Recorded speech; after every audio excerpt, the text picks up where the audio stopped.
अगला नया चैप्टर है घर्षण, फ्रिक्शन। घर्षण किसे कहते हैं, इसको परिभाषित इस प्रकार करें कि दो सापेक्ष तलों के बीच लगने वाला बल घर्षण बल कहलाता है। दो सापेक्ष तल, जैसे ये पिंड इस पर रखा हुआ है, एक तल ये है, इस पर रखा हुआ है, इसका एक भार काम करेगा नीचे और इसी के ठीक बराबर ऊपर अभिलंब प्रतिक्रिया काम करेगी आर। ये स्थिर है, कुछ नहीं हो रहा है। लेकिन अगर इसी पर हम कोई बल यहाँ पर एफ लगाने लगें तो कुछ देर तो ये स्थिर रहेगा, लेकिन उसके बाद ये चलायमान हो जाएगा। तो कुछ देर स्थिर क्यों रह रहा है? इसलिए कि इसी के ठीक बराबर एवं विपरीत कोई दूसरा भी बल काम कर रहा था। जब तक ये बल इसके बराबर था तब तक ये स्थिर रहा। जैसे ही इसका मान बढ़ा ये चलायमान हो गया। तो दो सापेक्ष तलों के बीच लगने वाला बल घर्षण बल कहलाता है। F बराबर म्यू आर, ठीक है। और म्यू आर क्या होता है? म्यू आर को अगर हम अलग से कहना चाहें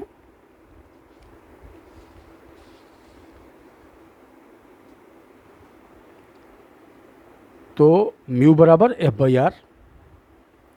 F क्या है? घर्षण बल, और R क्या है? अभिलंब प्रतिक्रिया। यानी घर्षण बल और अभिलंब प्रतिक्रिया के अनुपात को घर्षण गुणांक कहते हैं। वही स्थिति यहाँ पर घर्षण गुणांक कहते हैं, ठीक है। अब इस पर ध्यान दीजिए, इस पर ध्यान दीजिए तो केवल दो बल इस पर मेन काम कर रहा है। एक R जिसको W न्यूट्रलाइज कर रहा है, एक F जिसको म्यू आर न्यूट्रलाइज कर रहा है।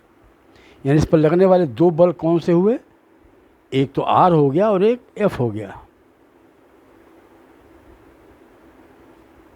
ठीक है।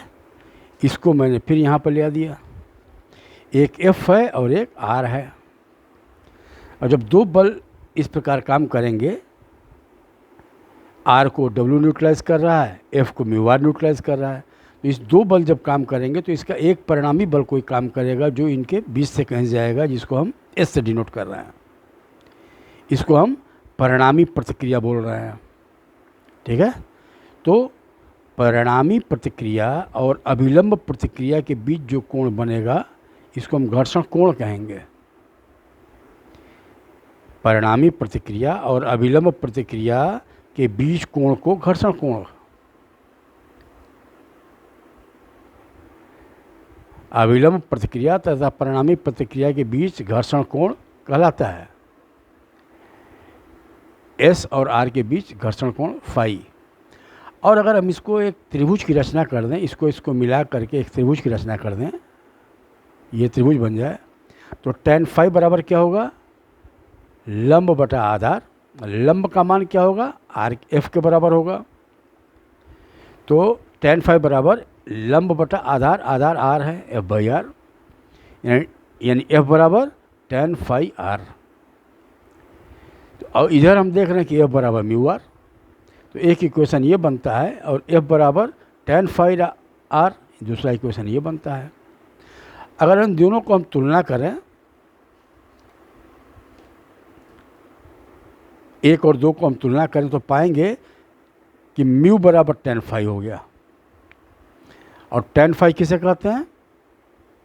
घर्षण कोण के टेंजेंट को। अर्थात इस म्यू को अगर हम दूसरे रूप में परिभाषित करना चाहें तो कह सकते हैं कि घर्षण कोण का टेंजेंट घर्षण गुणांक होता है। घर्षण कोण का टेंजेंट घर्षण गुणांक होता है। और पहले वाले में क्या था? घर्षण कोण और अभिलंब प्रतिक्रिया के अनुपात को घर्षण गुणांक कहते हैं।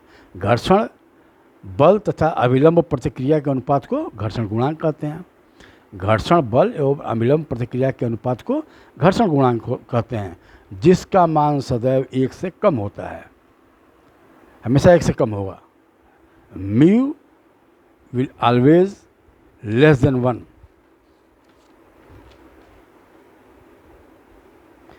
Mu will be less than 1। Mu को हम कहते हैं कोएफिशिएंट ऑफ फ्रिक्शन इंग्लिश में, घर्षण गुणांक, और घर्षण कोण को कहते हैं हम एंगल ऑफ फ्रिक्शन इंग्लिश में। ठीक है।